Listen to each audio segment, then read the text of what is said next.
Okay, this lesson is about schematics and symbols. This is like a new language that you're going to learn, similar to Spanish or sign language or some other different kind of language. It's a way that electrical engineers communicate, and it's very simple once you understand the language. So symbols are like characters, like letters, and the schematic is like a word or some kind of map that's being put together. So here's some different symbols that we're going to use on a regular basis. The first one is a 9-volt battery. And I want you to draw all of these. There's a 9-volt battery. And then we have a switch.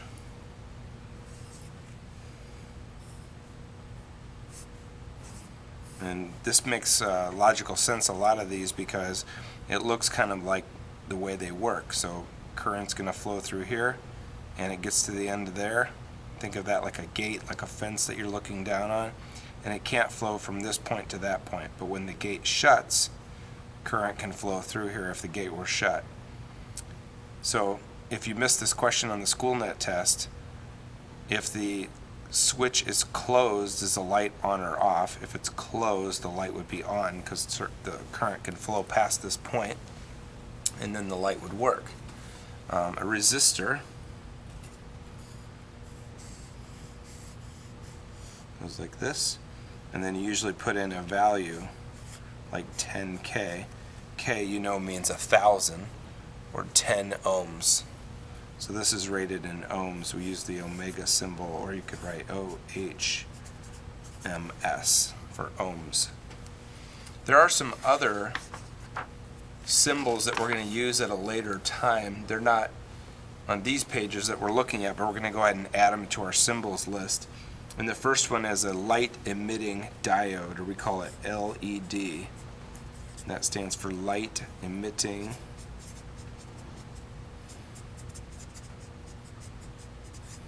diode. A diode is probably a new word you haven't heard of before. A diode is something that only works in one direction.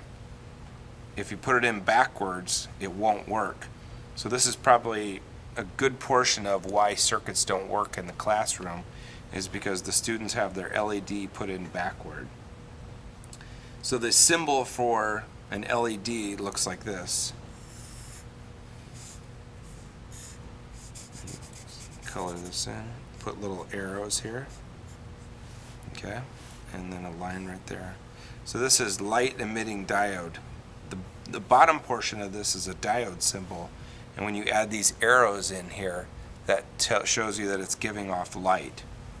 So whenever the arrows are added, it's an LED. No arrows or just a diode.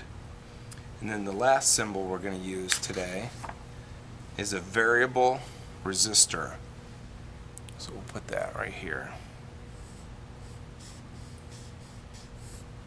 And we just have an arrow that comes and points at it. And a lot of times we would label it like a 50K variable resistor, which is the one we're going to use in class. So these are all symbols. 9-volt battery, switch, resistor, LED is right here, variable 50K resistor, and you can see it's very similar to the resistor. This one just has an arrow pointing at it because you can adjust how much resistance is in the circuit.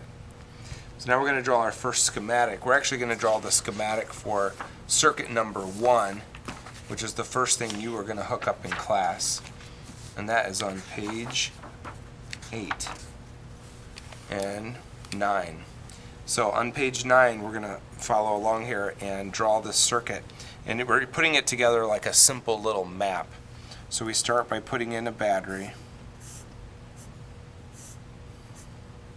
Okay. And you label what kind of battery you're using. 9-volt battery for us. And then we're going to go ahead and have the circuit run around to a switch. Okay, then it's going to continue on. So if you can imagine, and I'll just go ahead and tell you, this is the positive side of your battery, this is the negative side of your battery. And the current will run through, it'll hit the switch. No current will flow across there unless the switch is closed. And then it's going to go to the next thing, and the next thing in the circuit is a 10K resistor.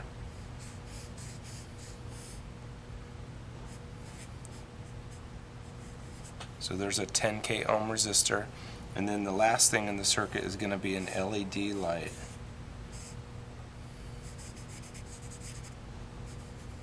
Little arrows. Okay, and so we're just following it around, and this would show you how to hook it up. Hook up the battery and the red wire to the switch.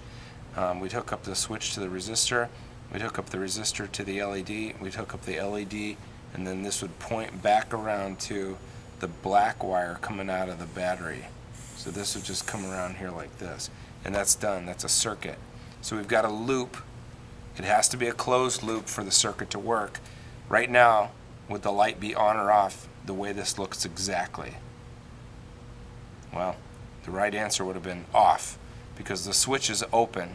If we close the switch though, and current can run across these points right there, then the light would be on if all these things were hooked up correctly and they worked correctly. Now I will tell you, on a practical side in class, if you don't have a switch, it's not a big deal. You could actually just take your red battery wire and touch it to the front side of the LED or the resistor, and it will actually make the circuit work. You don't have to have a switch. And that is another question on the SchoolNet test. Do you have to have a switch in the circuit? No.